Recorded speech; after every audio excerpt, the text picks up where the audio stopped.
the afternoon sessions of the Humanities Center Faculty Fellows Conference. I'm Anne Ross from the German section of the Classical and Modern Languages, Literatures and Cultures Department. And it's my pleasure to introduce our first speaker.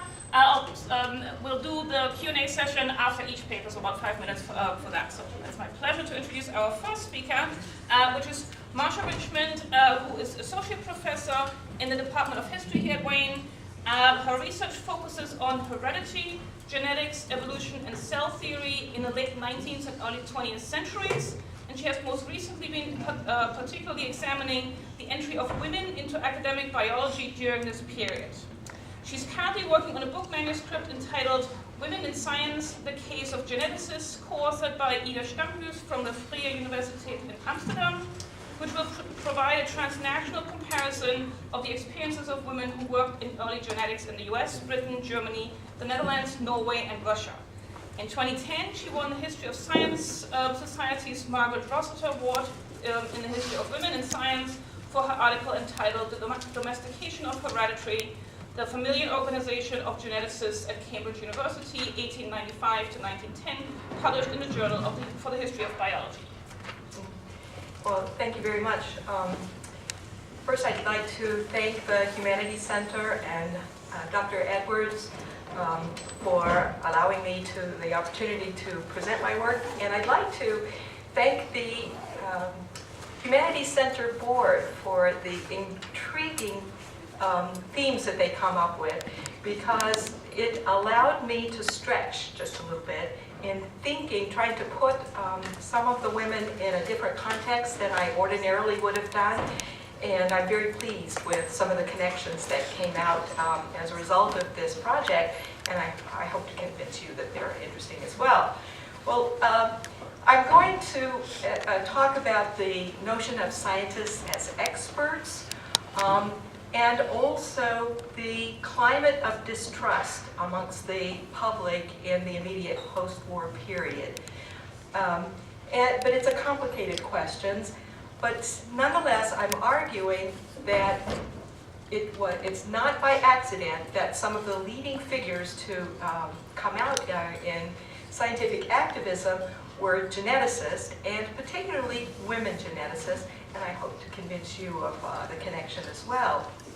I'm going to skip over the contents, and immediately remind you, particularly some of the younger people in the audience, about the issues at stake here.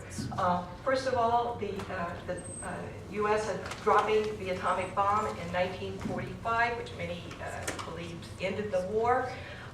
But then there resulted a nuclear test that came about in 46, and the beginning of the Cold War race with the Soviet Union getting into the action, and eventually Britain as well, and the escalation of this new atomic age and the response to that.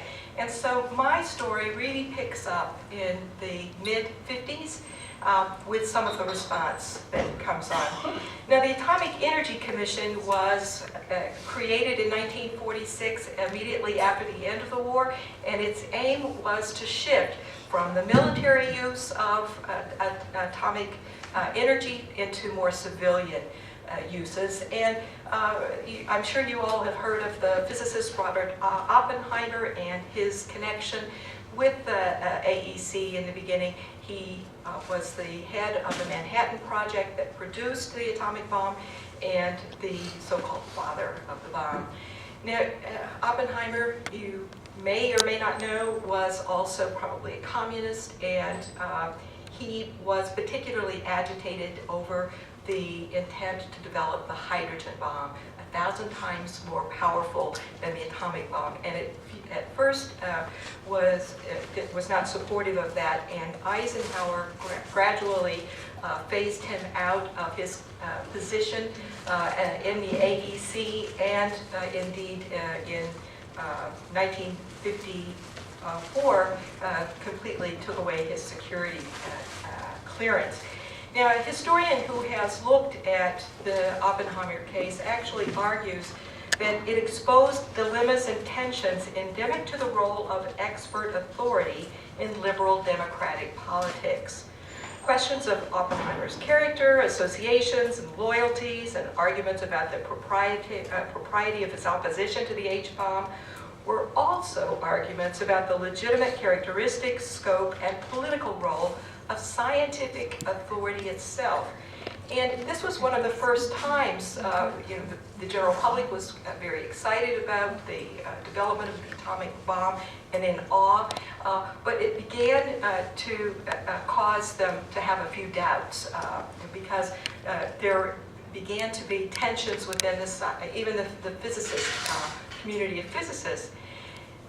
There was also the problem that the AEC, the government agency, continued to downplay any harm to the public with respect to nuclear fallout, and emphasize the promise rather than the peril of radioactivity. And I apologize for the image which I nicked from Angela Krieger's recent book, Life Atomic. It's much nicer in the original. But you can see here, this is the atomic bomb, one of the mushroom clouds from the atomic bomb, and literally a young man has gotten up out of his wheelchair. So it's the medical promise, you see, of nuclear radiation that the AEC was touting. Well, one of the problems with this, the literature, this massive literature in the field, is that it tends to be incredibly masculine. Very few people have noted any women involved in political activism, the scientific side of political activism, and yet there were women involved, as I will show. And I think that gender allows us to do more here than merely add a little value to the story. It actually changes the analysis somewhat. Because I'm going to contend that gender of these protagonists was a major factor in their ability to gain the trust of the public at a time when the public was a little bit worried, because particularly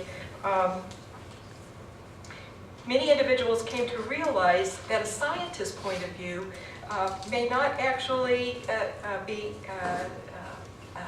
neutral, but may rely on his own political views as well as his scientific expertise. Well, I need not remind you, you probably already know that science was, by 1950, incredibly male-dominated. That is, despite the fact that women had made significant inroads. This just shows a graph of the number of women who got their PhDs during the interwar period.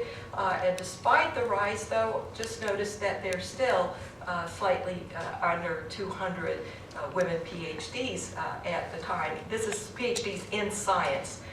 Now, physics, there were always a few more people in biology than there were in physics. But still, in genetics, which I'm going to be concentrating on, there were only about 8% of the number of people in the profession who were women.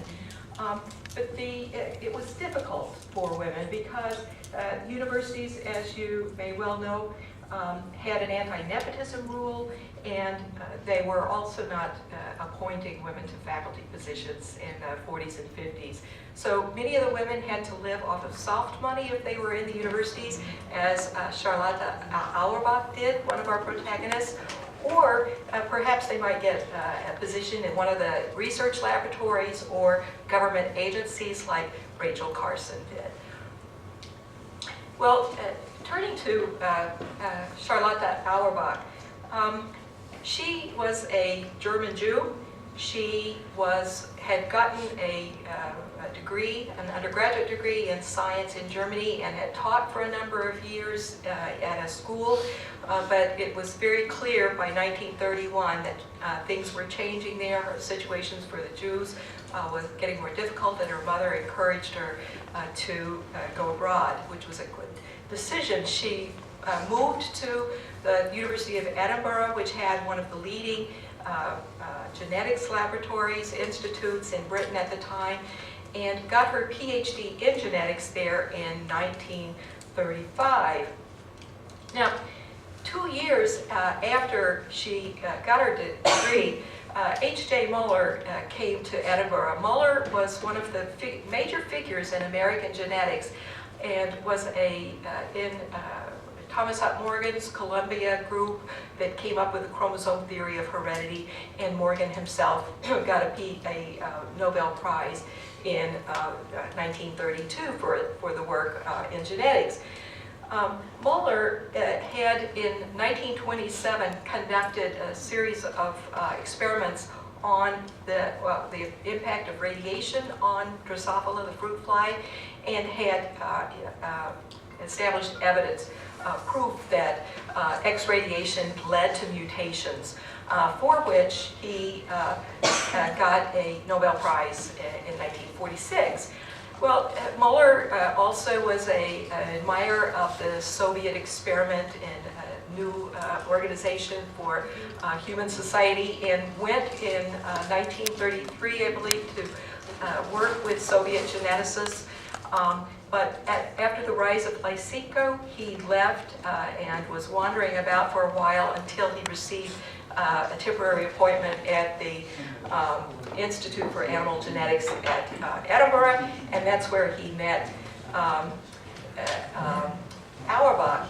It's interesting that she was, Muller was a very feminist, and he actually had told Auerbach, he came into the lab and sat down and said, "What are you aiming to do with your work?" And she said, "I want to study the gene."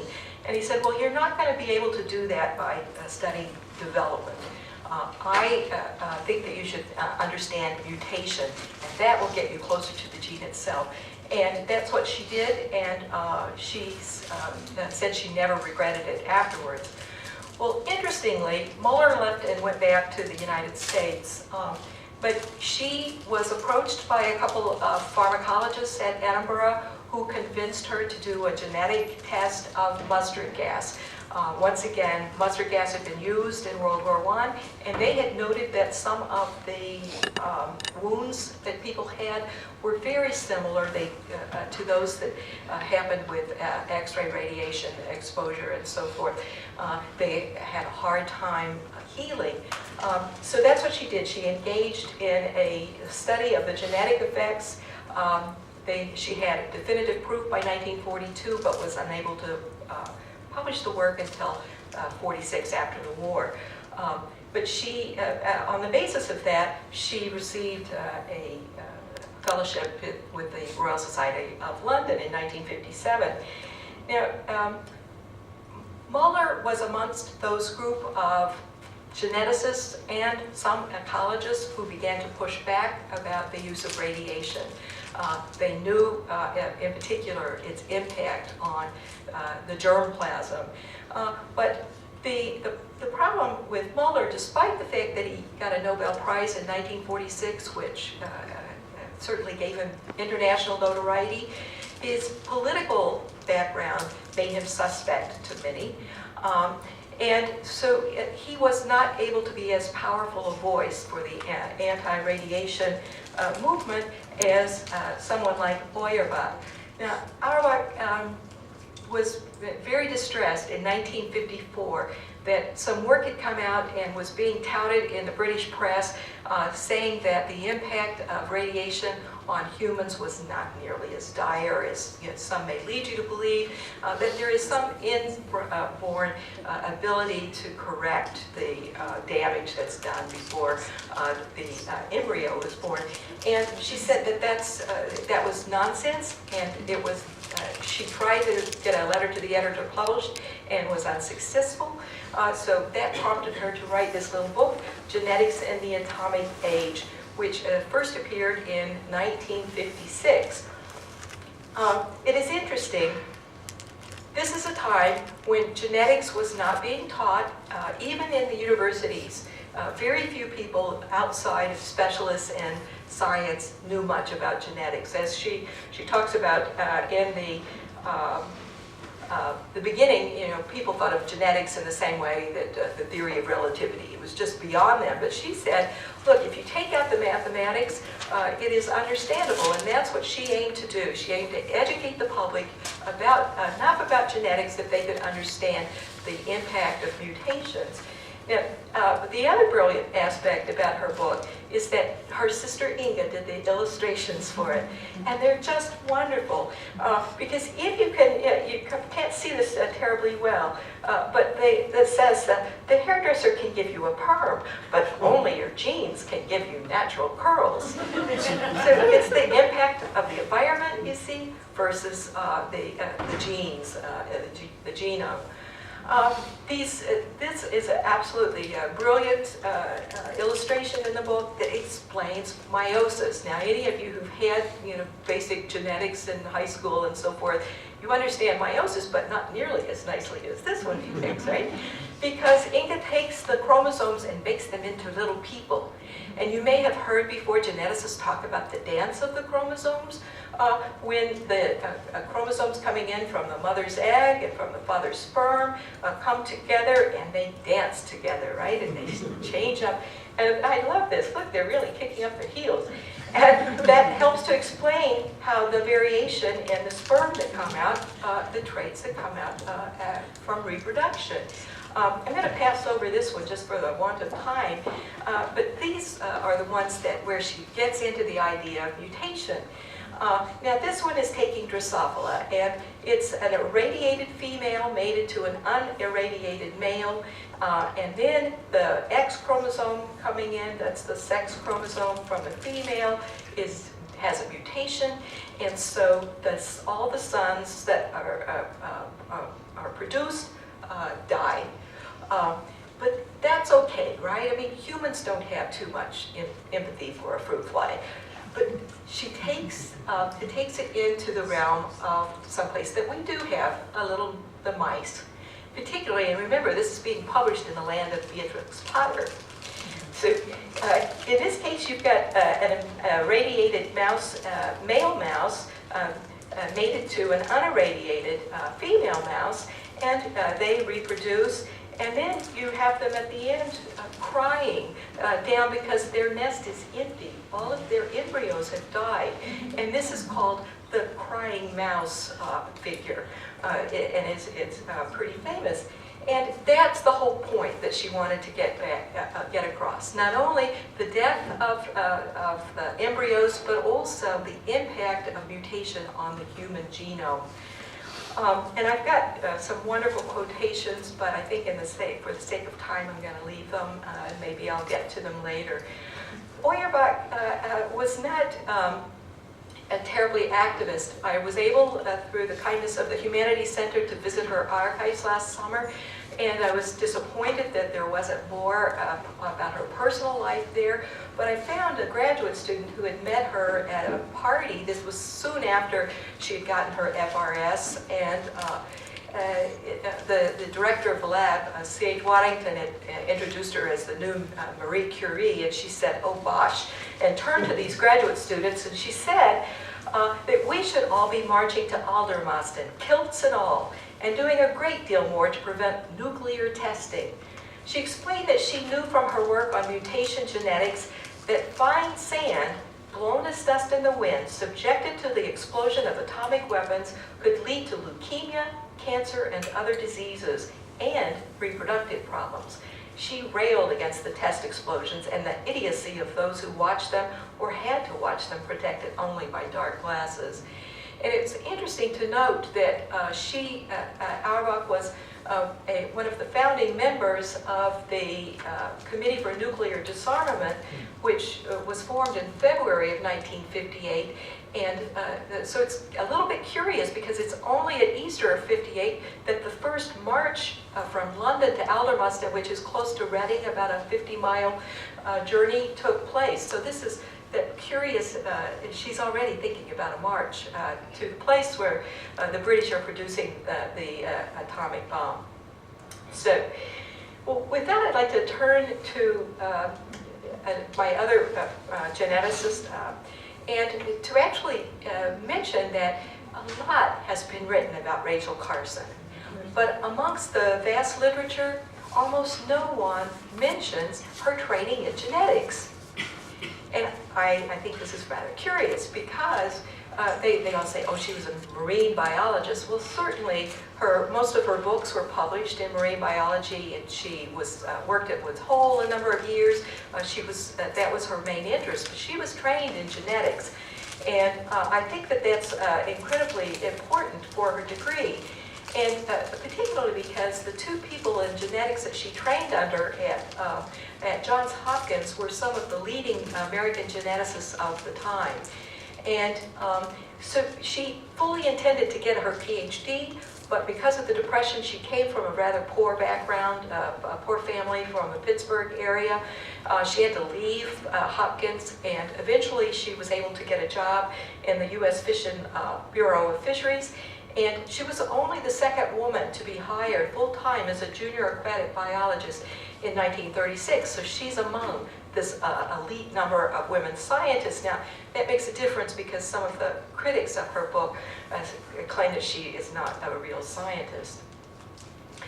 Well, she published 3 major books on oceanography, roughly speaking. And in looking for the next topic, she began to be particularly impressed by some of or worried about some of the trends that she saw. And it's interesting, in a letter to her dear friend Dorothy Freeman, she wrote that the next book that she was writing, it was going to be just like the previous ones on life and the relations of life to the physical environment. But she said, you know, I'm having a little bit of problem here. And the problem that she was having is in her assumption. She had assumed, like so many other biologists and ecologists of the day, that life was always self-perpetuating, that it would go on tomorrow the same way it was doing today. But she was particularly disturbed by being forced to realize that that was not the case in the atomic age. And so, hence her book, Silent Spring. Now, won't go into the background. Any of you who know Silent Spring will probably know a lot about it, and so I think I'll refrain from reading some of the quotations from it. But certainly, Auerbach, no one has yet, that I have found today, and that's why I'm very excited about this project, has mentioned the connection between Carson and Auerbach and Muller. They focus mainly on DDT as a chemical pesticide, so they bring her into a not yet present environmental movement. You see, an environmental movement that she helped to create. But one of the instigations of her book was the realization that DDT was a chemical pesticide and may have been a mutagen in the same category as mustard gas. And so it was not cancer so much that she was worried about, but the danger to the posterity, to the future. And this is a talk that she gave 2 weeks after the publication of her book, and she talked specifically about Muller's work on her, impact on her thought, and 2 Scottish investigators, one of whom is Auerbach, and she specifically mentions Auerbach in Silent Spring. And so she says, this was before the days of the modern synthetic pesticides, and the chemical use in these experiments was mustard gas. But over the years, it has been learned that one after another of the chemicals used as insecticides or as weed killers has power to produce mutations in the organisms tested, or to change or damage the chromosome structure in some way. Now, one of the things about Silent Spring is that she sought, without any direct proof, to bring through analogy some of the research that could prove that DDT was in fact a mutagen. So you can see here's a nice diagram that was in Silent Spring. It's supposed to be spring flowers, which we don't yet have, right? And then this is an applicator of pesticides overlaying the spring. And it's interesting to see that in part, the kind of gendered nature of encouraging women in particular to use the DDT and other insecticides in the home as well as out. So anyway, there is a background there.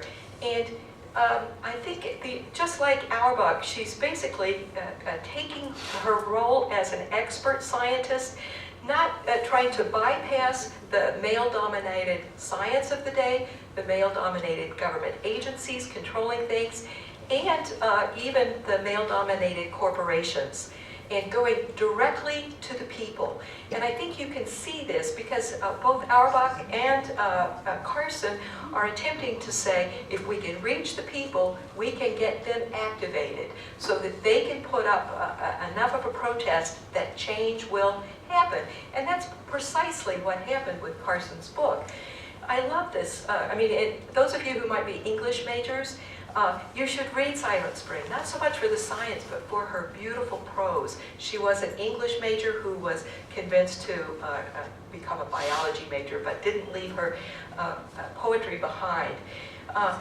Who has made the decision that sets in motion these chains of poisonings, this ever-widening wave of death that spreads out like ripples when a pebble is dropped into a still pond?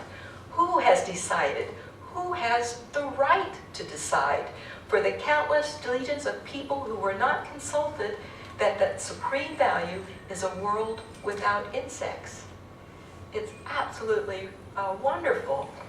Well, the first reaction to Silent Spring came in a series, this was a review in the New York Times, and certainly they picked up on this. The reviewers, who was a husband and wife team of biologists, also said she better expect the pushback of the chemical industry, and that's exactly what happened. The chemical industry began to attack even before the publication of the book, because it came out in installments in the New Yorker, 3 issues of the New Yorker in June of 1962.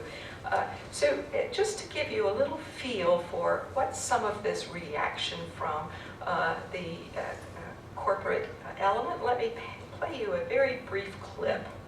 And this comes from CBS Report's hour-long presentation. Maintains that the balance of nature is a major force in the survival of man, whereas the modern chemist, the modern biologist, the modern scientist believes that man is steadily controlling nature.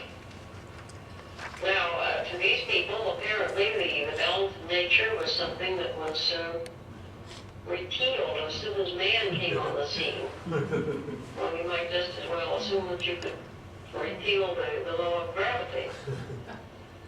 The balance of nature is built of a series of interrelationships between living things and between living things and their environment.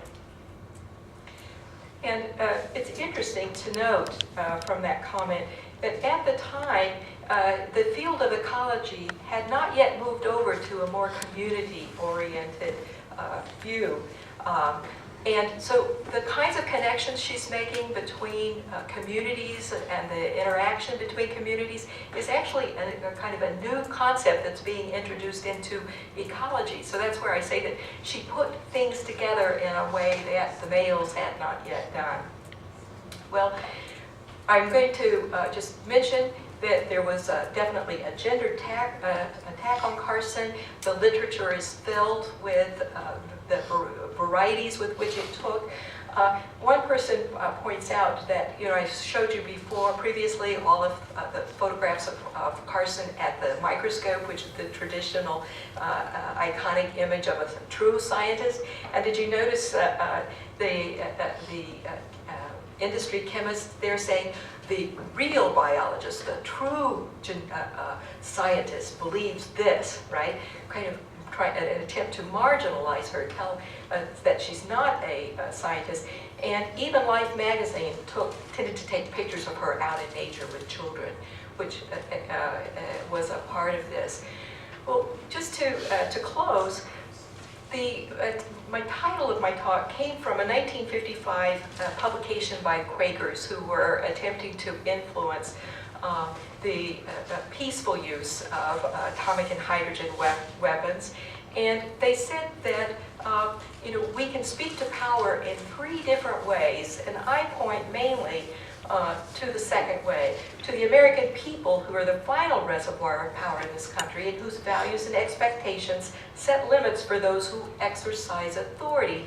And this is precisely what I believe that Auerbach and Carson were both doing. They were going directly to the people.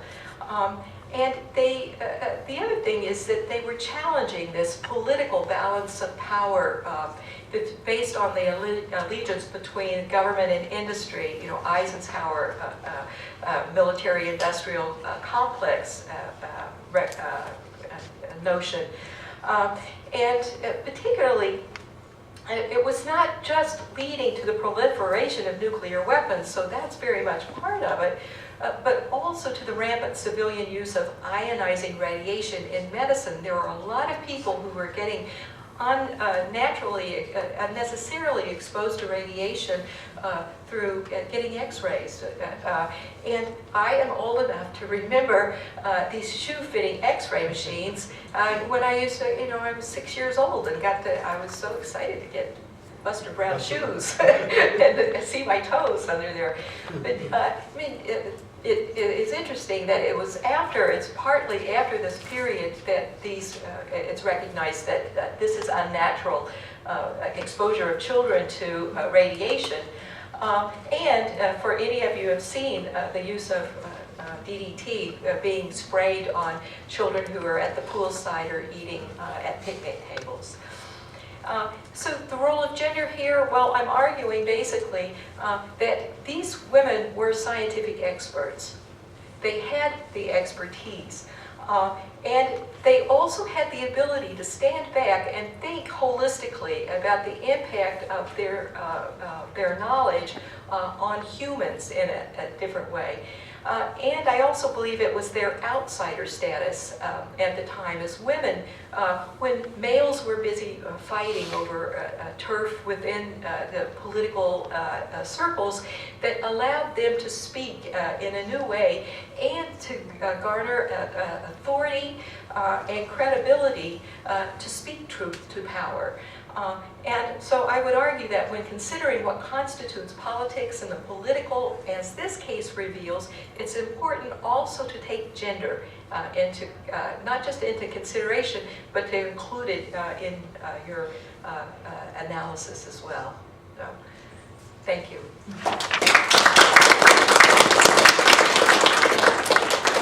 All right, thank you, Marsha, for this fascinating talk.